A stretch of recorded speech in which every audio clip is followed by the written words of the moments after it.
सर्वांना श्री स्वामी समर्थ शिवगोरक्ष आदेश. हाडळ कशी असते, हाडळ कशी आपल्या अंगावर पाठवली जाते, हाडळ म्हणजे काय, तिला कशी उठवली जाते, मंत्र उच्चार कसे असतात, कुठून पाठवली जाते, का पाठवली जाते, कशासाठी पाठवली जाते, उगाच पाठवली जाते का मजा म्हणून पाठवली जाते, का एखाद्याला त्रास देण्यासाठी पाठवली जाते, का एखाद्याला आपल्या विद्येचा अहंकार झाला आहे याच्यासाठी पाठवली जाते, याच्यावर आज मी चर्चा करणार आहे. बघा, माझा पहिल्यापासून अंधश्रद्धेला विरोध आहे. मी पहिल्यापासून श्रद्धेची भावना जागृत करून देत आलो आहे आणि राहणारच. पण आपल्या अनेक ग्रंथपुराणामध्ये भूत पिशाच ब्रह्म राक्षस अनेक गोष्टींचा उल्लेख आहे. म्हणजे ह्या गोष्टी आहेत. बऱ्याच लोकांना याचे अनुभव येतात. काही लोक सांगतात, पण काही तांत्रिक गोष्टी केल्या जातात. मोठे मोठे जे आघोर संप्रदायामधले आहेत त्यांच्याकडे एवढ्या सामर्थ्यान विद्या असतात. तर ह्या सगळ्या गोष्टी आपल्या ग्रंथपुराणानुसार सत्य आहेत. पण जर तुम्हाला ऐकायच्या असतील तर तुम्ही एक आनंद घेण्यासाठी ऐका. मनामध्ये भय ठेवू नका, मनामध्ये अंधश्रद्धा वाढू नका. फक्त ऐकायचं काम करा, मनात भय ठेवू नका. आलं लक्षामध्ये? म्हणून फक्त एक आनंद घ्या त्याचा. म्हणजे कशा घटना घडतात एखाद्याच्या जीवनामध्ये, एखाद्याला पिशाच्य लागल्यावरती, एखाद्याला हाडळ लागल्यावरती त्याची अवस्था काय होते आणि त्याला काय त्रास होतो ज्याचं त्यालाच माहिती असतं. फक्त तुम्ही ऐका आणि त्याचा बोध घ्या. आणि पण मना घाबरू नका, बिंदास राहा. नाही तर बोला महाराज पण घाबरायला लागले काय, असं काही नाही आहे. पण जे काय आपल्या ग्रंथपुराणामध्ये आहे तेच मी तुमच्यासमोर मांडतो आहे. आलं लक्षामध्ये? गुरुचरित्रामध्ये पण भूत पिशाचाचा उल्लेख आहे, नवनाथ भक्तिसारमध्ये पण आहे, अनेक आपल्या शास्त्रामध्ये ग्रंथपुराणामध्ये पण आहे, भगवद्गीतेमध्ये पण आहे. बरंच काही तसं बघायला गेलं तर बऱ्याच याच्यामध्ये भूत पिशाचाचा उल्लेख आहे. हनुमान चालिसामध्ये आहे, बजरंग बाणमध्ये आहे, बऱ्याच काही गोष्टी आहेत सांगायला गेलं तर. म्हणून तुम्ही बिंदास ऐका, मनावर हे बिंबू नका. या कानाने ऐका, या कानाने सोडून द्या. मनात भय ठेवू नका. फक्त तुम्हाला समजावं म्हणून मी हे सांगतोय. बघा कसं असतं, हे जे काय तंत्रक्रिया केली जाते, पण ती तंत्रक्रिया कशी केली जाते, त्या मंत्रामध्ये पॉवर असायला लागते आणि समोरचा व्यक्ती पण तेवढा सामर्थ्यवान असावा लागतो, तरच त्या तंत्रक्रिया घडल्या जातात. काही लोक बोलतात माझ्याकडे एवढे प्रेत आहेत, मी एवढे खिशात घालून फिरतो, मी तेवढे फिरतो. तेवढं आत्ताच्या युगामध्ये तरी सोपं नाही आहे. कारण की ह्या युगामध्ये तुम्हाला तुमच्या मनावरती, बुद्धीवरती खूप कंट्रोल ठेवावा लागतो. म्हणजे षड्रिपूंवरती खूप कंट्रोल ठेवावा लागतो. तर या गोष्टी कुठेतरी अवगत होतात मसान सिद्धीमध्ये. तर असे जे मोठे साधक होते ते जुन्या काळामध्ये होते. तर आत्ता तसे राहिलेले नाही आहेत. क्वचित असतील, पण सांगू शकत नाही. पण 100तनं 99% तरी नाही आहेत. घाबरवणारे अनेक आहेत, पण करणारे कमी आहेत. त्याच्यामुळं मनामध्ये भय ठेवू नका. आलं लक्षामध्ये? हे सांगणारे काही सांगतील, माझ्याकडं ब्रह्मराक्षस आहे, माझ्याकडं खैस आहे, माझ्याकडे हाडळ आहे, माझ्याकडं पिशाचे, प्रेत आहे, भूत आहे, अनेक काय प्रकारचे शैतान असतात. पण तसं नाही आहे. एवढं मनामध्ये भय ठेवू नका. कारण की स्मशानात जाऊन ते राग घेतली आणि तुमच्या कुठंतरी अंगावर उधळली, तुमच्या घरात उधळली म्हणून तुमच्यावर कुठं तंत्रविद्या होते असं पण नाही आहे. त्याला मंत्रोच्चार व्यवस्थित व्हायला लागतो, त्याला साधना व्यवस्थित व्हावी लागते. मग ती साधना कशी करायची ती पण तितकी सोपी नाही आहे. त्या साधकाला पण मृत्यू येऊ शकतो, एवढी अवघड साधना असते. बघा, काही तुम्ही काशीच्या ठिकाणी पाहता असे प्रेत वाहून आले, या काही स्मशानामध्ये तुम्ही टी व्हीवर पाहिलं असेल तर त्याच्या छातीवर बसून साधना करतात. ती पण कशी साधना करतात त्याला पण सोपं नाही बरं का. त्याला पण योग्य गुरु असावे लागतात. त्या गुरूंच्या सानिध्यात बसून, त्या मुर्द्याच्या छातीवर बसून हे लोक साधना करतात. आता अशी साधना होत नाही ना तर त्याचा मृत्यू होऊ शकतो. म्हणून खेळ नाही, त्याला योग्य गुरु असावे लागतात. म्हणून तुम्ही जो साधना करतो म्हणून तो पॉवरफुल बाबा झाला म्हणून त्याला काय घाबरायचं कारण नाही, कारण की त्याला काहीच येत नाही एवढं लक्षात ठेवायचं. त्याचा पण जीव जाऊ शकतो. खेळ नाही आहे. अनेक लोकांना महान आघोरी व्हायचं आहे पण तेवढं सोपं पण नाही आहे. कारण की आघोरी कोणाचंच वाईट करत नाही. आघोरी सरळ साधा एखाद्या लहान मुलासारखा त्याची उन्मन अवस्था असते. तो कोणामध्येच नसतो, तो त्याच्या धुंदीत असतो, तो त्या शिवाच्या नामामध्ये मग्न असतो, त्याच्या साधनेत मग्न असतो. ते कोणाच्या मध्ये जात नाहीत, कोणात बसत नाहीत, उठत नाहीत. उलट तुम्ही त्यांच्या जवळ गेले तर तुम्हाला चांगलं सांगणार. असे पण मोठे मोठे आघोरी आहेत. काही लोक त्यांची नावं खराब करतात. मी प्रत्येक वेळेस भोंदू साधूंवर बोलत आलो आहे, कारण की अनेक भोंदू साधू गोरगरिबांना फसवून त्यांच्याकडे पैशाची उकळ करत राहतात. म्हणून मी त्यांच्यावरती बोलत आलेलो आहे. म्हणजे जे सत्य आघोरी आहेत, काही लोक स्वतःहून त्यांना दान देतात. ते कधी मागत नाही. त्यांच्या चरणाशी काही दक्षिणा, बघा आपण अनेक ठिकाणी जातो, आपण ईश्वराच्या द्वारात गेलो तरी तिथं दक्षिणा आपण ठेवतो. त्याचप्रमाणे आपल्या शास्त्रानुसार एखादा साधू असेल, संन्यासी असेल, त्याच्या चरणाशी दक्षिणा ठेवून त्याचा मान असतो तो ठेवून कुठलीही मनामध्ये कपट भावना न आणता आपण सरळ निघून जावं आणि आपल्या इष्टदेवताचं नामस्मरण करावं. त्यांचा तो अधिकार असतो. ते मागत पण नाहीत आणि त्यांना त्या पैशाची काही घेणं देणं पण नसतं. असे पण खूप मोठे साधक आघोरी आहेत, महायोगी झालेले आहेत. त्याच्यामध्ये जसं बघायला गेलं तर तुम्ही आम्ही किनारम बाबा म्हणून पण आहेत. जे आपण अयोध्येला जातो तिथंच त्यांचं एक मंदिर आहे मोठं, ते शिवरूप त्यांना मानलं गेलेलं आहे. कालूराम म्हणून पण आहेत. अनेक प्रकारचे हे सगळे शिवरूप झालेले आहेत. यांना फक्त नावं वेगवेगळे असल्यामुळे आपण त्यांना ओळखत नाही आहेत आणि बरेच काही अशी लोकं आहेत ते आपल्याला समजता येत नाही. त्याच्यामध्ये दावजी पाटील पण आले, ते पण एक शिवरूप आहे. त्याच्यामध्ये पण ते मोठे आघोरी झालेले आहेत, ते पण मोठे साधक योगी आहेत. असे बरेच आहेत ते आपल्याला माहिती नसतात. मग त्याची मी अशी माहिती काढून लोकांसमोर मांडत असतो. अशा काय प्रकारे असतात बरीच मी बघितलेले आहेत असे. तर त्यांच्या नावाखाली बरीच लोक असे वाईट पण करतात. पण हे सगळं खोटं आहे, तुम्ही त्याचं घाबरू नका. मोठे अधिकारी कधी कोणाचं वाईट करत नाही. जे काही छोटे मोठे असतात ते घाबरायची कामं करतात. म्हणून मनातलं पहिलं भय काढा. कारण मी अंधश्रद्धा वाढत नाही, कारण मला अंधश्रद्धा आवडत नाही, मी याला जास्त प्राधान्य पण देत नाही. बघा कसं असतं माहिती आहे का, एखाद्याच्या अंगावर हळहळ सोडायची असेल, हे लोक काय करतात माहिती आहे का, एखादी शनिवारी जी गरोदर स्त्री असते, मेलेली बाई असते, ती जर मेली तर तिला स्मशानात नेतात. आणि हे जे काही विचित्र तांत्रिक असतात हे लोक त्याच्यावर वॉच ठेवूनच असतात. आणि ती बरोबर शनिवारच्या दिवशीच मरायला पाहिजे आणि म्हणजे तिचा मृत्यू आलेला पाहिजे.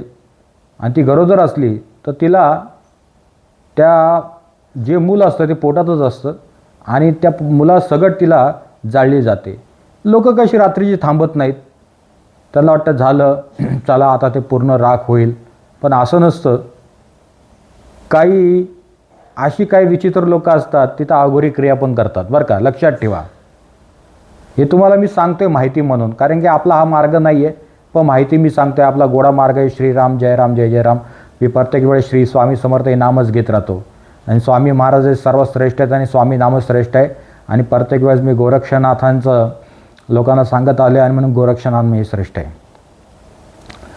तर म्हणून या अशा वेळेस हे जे लोक असतात त्या हाडळीला प्रसन्न करण्यासाठी त्या स्मशानात जातात, त्या रात्री जातात, तिचा एक हात तोडतात आणि एक मडकं असतं, त्या मडक्यामध्ये हात टाकतात आणि तो टायमिंग असतो, तो वेळ असतो, त्या वेळेनुसार मंत्र उच्चार करतात. मंत्र उच्चार बघा, प्रत्येक भूताचा मंत्र असतो, असं तुम्ही डायरेक्ट घेऊन येऊ शकत नाही. त्या मंत्रानुसार, त्या मंत्राने त्या प्रेताला अधीन केलं जातं आणि मग तो हात तोडून काही मंत्रोच्चार केले जातात, तो मडक्यात ठेवला जातो. ते मडकं तसं घेऊन तुम्हाला खाली टेकवायचं नाही जमिनीला, नाही तर जे मंत्रोच्चार करतात त्याचा ते जीव घेऊन जाईल. आणि त्या पद्धतीने ते संगती घेऊन जातात. आणि कोणाचं नुकसान करायचं असेल तर त्याच्या मागे पैसे घेऊन पाठवलं जातं. ते कुठेतरी अशा आड्याला लटकून ठेवतात, अडकून ठेवतात आणि मग मंत्र उच्चाराने त्याच्यातनं ती हाडळ उत्पन्न होते.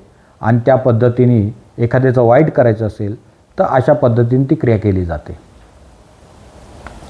खूप काय अवघड काम आहे. सांगायला गेलं तर तुम्हाला एक अनुभव सांगतो. जुन्या काळातली घटना आहे, मी माझ्या गुरूंच्या मुखातनं ऐकली ती घटना आहे. एकदा असं काय घडलं, शनिवारच्या दिवशी एक बाळातीन बाई मेली, गरोदर बाई. तिला जाळायला स्मशानात नेलं. 2 आघोरी होते. त्यांना वाटलं ही संधी आहे, ही संधी साधून आपण मंत्रोच्चाराने तिला उठूया. आणि रात्री त्यांचे जे अनुयायी होते त्यांनी तिचं दहन केलं. दहन केल्यावरती ते निघून गेले. काय थोड्या वेळ थांबतात, निघून जातात. लोक काय पूर्ण रात्रभर थांबत नाहीत. जुन्या काळातली घटना आहे, खूप एक 60-70 वर्षापूर्वीची घटना आहे ती. आणि त्यावेळेस त्या दोघांनी अशा काय क्रिया केल्या, 2-2.5 तास त्या रात्री स्मशानात बसून शनिवारच्या दिवशी, शनी अमावस्या होती आणि शनिवार होता, त्या दिवशी बरोबर त्या महिलेचा मृत्यू झाला. आणि त्यांनी मंत्र उच्चाराने त्यांनी काय क्रिया केली त्यांचं त्याला माहिती आहे. त्यांनी त्या प्रकारे क्रिया केली, मंत्रोच्चार केला. मंत्र चुकता कामा नये. मंत्र पण बराच वेळ घोकावा लागतो. मंत्राची बोलतात ना, मंत्र असं नाही तुम्ही 108 वेळा उच्चार केला मग ते तुम्हाला सिद्ध होईल, असं नाही बाबांनो. खूप अवघड काम असतं ते. बरंच तुम्हाला 10-10 हजार 20-20 हजार असे मंत्र उच्चार जप करावा लागतो, त्यावेळेस कुठंतरी सिद्ध होतं ते. आणि ते ऑलरेडी सिद्ध असतात ते साधक. मग त्यांनी त्या बाईचा हात कापला, तिला हात मडक्यात ठेवला आणि संगती घेऊन चालले. पण बोलतात ना, एकामागे एक सैतान असतात. कारण की जसे मित्र असतात, एखाद्या मित्राला पकडला तर 10 मित्र धावून येणारच ना. त्याच पद्धतीने ते पुढे चालत होते तर एक व्यक्ती मागे चालत होता, त्याच्या टाचेवर कोणतरी पाय देत होतं. त्याच्या टाचेवर असं पाय द्यायचं, त्याला अडकळून पाडायचं. तो समजून गेला मागे कोणतरी सैतान आले आपल्या, कारण त्या बाईचा हात मडक्यात होता आणि त्याला तो समजून गेला. पण त्यांनी मागं वळून नाही बघितलं त्या गोष्टी. काय मागं वळलं तर ते घाबरले, आपला जीव जाऊ शकतो. पण जो पुढचा होता तो खूप सामर्थ्यवान होता. तो बोलला, हे मडकं तुझ्या हातात ठेव, मी मागं उभा राहतो. तो मागे उभा राहिला, त्याच्याही टाचेवर तसंच पाय दिला आणि पुढे चालताना तो बोलला मागं बघायचं नाही. त्यांनी त्यांच्या गुरुमंत्राचा उच्चार करायला सुरुवात केली. जे गुरुमंत्र असतो तो खूप सामर्थ्यवान असतो, गुरूंनी दिलेला, गुरूंच्या मुखातनं निघालेला. आणि बराच पुढे गेल्यावरती एक तलाव आलं आणि त्या तलावापाशी बसले आणि त्यांनी रिंगण मारलं. आता बोलले, ये समोर, ये समोर. बोलले, आता बघतो तुझ्याकडे काय आहे ते. आणि मंत्र उच्चाराला सुरुवात केली. आता मंत्र उच्चारामध्ये खूप ताकद आहे, मंत्रांमध्ये खूप ताकद आहे. आणि त्या सैतानाने त्या तलावात उडी मारली जोरात. एखादा दगड फेकतो तसं पाणी उडालं. ही सत्य घटना आहे जुन्या काळातली. आता काही लोक बोलते काय महाराज ही अंधश्रद्धा आहे, अमुक आहे. बघा, काही लोकांच्या ह्या ज्या काय आपण सांगतो या गोष्टी खऱ्या असतात बरं का, जुन्या काळातल्या. आणि त्या पद्धतीने ते पाणी उडालं आणि त्या तलावामधून आवाज आला, बोले, बाळांनो तुम्ही वाचलात. जर तुम्ही गुरुमंत्र उच्चारला नसता तर तुमचा एकेकाचा जीव घेतला असता, लक्षात ठेवा. आणि त्यावेळेस बोलतात ना, हे जे तुम्ही घेऊन चाललेत ना, हे हाडळ आहे, हाडळ. आणि मला माहिती आहे तुम्ही कशासाठी घेऊन चालला आहेत. म्हणून हिच्या संगतीला मी येत होतो, पण तुमच्या लक्षात आलं, तुमच्यावर गुरुकृपा आहे म्हणून तुम्ही वाचले, नाहीतर तुमच्या दोघांचा मी जीव घेतला असता. म्हणजे असा तो सैतान म्हणाला. तो पाण्यामध्ये उडी मारली त्यांनी. तो पण स्मशानातनंच आला बरं का, त्यांच्या मागे मागे. मग त्यांनी काय केलं, ते बोलले आता ह्या हात काय घेऊन जायचा नाही आपण, आणि तो हात त्यांनी तसाच पुढे टाकून दिला. का माहिती नाही काय केलं त्यांनी, मंत्रोच्चाराने त्यांना माहिती. म्हणजे असे पण काही साधक आहेत, तर ह्या क्रिया करतात. जुन्या काळामध्ये अशा घटना घडत होत्या. आता घडतात का नाही घडत मला माहिती नाही. काशीला जातो आपण, तिथे बरेच घाट आहेत, तिथे स्मशानातले, तिथं अशा अघोरी प्रकार केले जातात. तिथं साधना केली जाते, का मंत्र उच्चाराने सिद्ध्या अवगत केल्या जातात. काही गावोगावी या गोष्टींना मान्यता नाही आहे, त्याच्यामुळे विरोध केला जातो. आणि ते योग्यच आहे, विरोध करणं खूप गरजेचं आहे. याच्यातनं अंधश्रद्धा पण वाढते. मी तुमची अंधश्रद्धा वाढवण्यासाठी बोलत नाही, पण ही घटना जी घडली आपल्या ग्रंथपुराणामध्ये या गोष्टी आहेत म्हणून मी तुम्हाला सांगितल्या. म्हणून कोणी मनामध्ये भय ठेवू नका. म्हणजे अशा काय घटना त्या काळामध्ये घडायच्या, आणि ती दोघं वाचली. परत त्यांनी कधी स्मशानात गेले नाही, मग स्मशान उठवायला गेले नाही. कारण की आपल्याला वाटतं त्या काळामध्ये कसं असतं, पैसे कमवण्यासाठी कोण काय मंत्रोच्चार करेल, कोणाच्या अंगावर कुठलं भूत पाठवेल, सैतान पाठवेल, अशा काही गोष्टी होतात. बघा, वाईट करणारे अनेक असतात, पण चांगला करणारा एक तरी भेटतो. म्हणून मनामध्ये भय आणू नका. आणि ह्या गोष्टी आता इतक्या राहिलेल्या नाही आहेत. आता बोलतात ना, वासनेवरच ताबा नाही तर साधना कधी करणार. साधे डोळे झाकले तरी मनामध्ये वाईट विचार येतात. मोबाईल बघून बघून डोळ्यासमोर नग्न स्त्री डोळ्यासमोर येत राहते. असे मोबाईलचे प्रकार आहेत. हे कधी भूत पिशाच्चे उठवायला जाणार आणि कधी ईश्वर प्राप्ती करणार. सोपं राहिलं नाही बाबांनो. हे सगळं आता लोकांना फसवायचे धंदे चालू आहेत. म्हणून कोणीही घाबरू नका. कुठली हाडळ असू, काही असू, काही घाबरायचं कारण नाही आहे. बिंदास राहा. आणि सगळ्यांनी रोज सकाळी 1 तास श्री स्वामी समर्थ नामस्मरण करायचे, संध्याकाळी 1 तास श्री स्वामी समर्थ नामस्मरण करायचं आहे, अर्धा तास ओम शिव गोरक्षनाथाय नमः नामस्मरण करायचं आहे, संध्याकाळी अर्धा तास ओम शिव गोरक्षनाथाय नमः हे नामस्मरण करायचं आहे. आणि प्रत्येकाने आपल्या आपल्या गुरूंच्या गुरुमंत्राचा उच्चार करायचा आहे. बघा, हे नामच तुम्हाला मोक्षाच्या द्वारापर्यंत घेऊन जाईल. कारण की या कलियुगामध्ये नामालाच खूप महत्त्व आहे. आता हे जे तंत्रमंत्र आहेत असे बरेच काही गोष्टी संपलेल्या नाही आहेत, पण ते क्वचित ते चांगल्या करणाऱ्या लोकांकडे आहे. वाईट करणाऱ्या लोकांना हे प्राप्त होत नाही, अवगत होत नाही. कारण त्याच्या मनामध्ये आधीच वाईट विचार असतात, म्हणून ती शक्ती पण अवगत होत नाही. कारण की ही शक्ती महाकालीची आहे, काळभैरवाची आहे, स्मशान भैरवाची आहे, बट्टू भैरवाची आहे. त्याच्यामुळे घाबरायचं कारण नाही. यांनाच प्रसन्न करतात, पहिले यांना प्रसन्न करून मग सिद्धी अवगत करायला जातात, स्मशानी सिद्धी अवगत करायला. त्या होत नाही. कारण देव पण पारखतो कोण साधक कसा आहे, कोण लबाड आहे, कोण विचित्र आहे, कोण कपटी भावनेचा आहे. देवाला मुंगींच्या पावलांचा आवाज येतो, तर तुमच्या मनातलं नाही कळणार का? म्हणून देव अशा लोकांना अशा सिद्धी अवगत होऊन देत नाही.